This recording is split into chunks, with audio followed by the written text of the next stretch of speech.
everyone, I'm the teacher mom and the letter of the day is letter U.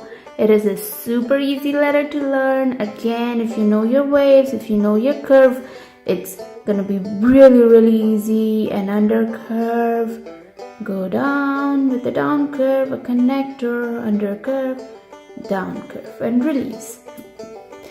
The uppercase U, you do the same thing, just a bigger U. You pull it up, go down, go up again and pull it down. And there you go.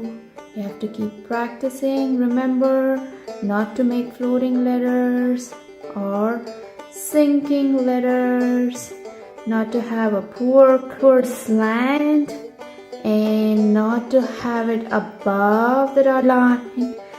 Just keep these lines as a reference and keep practicing. You're gonna get really good at it. Bye.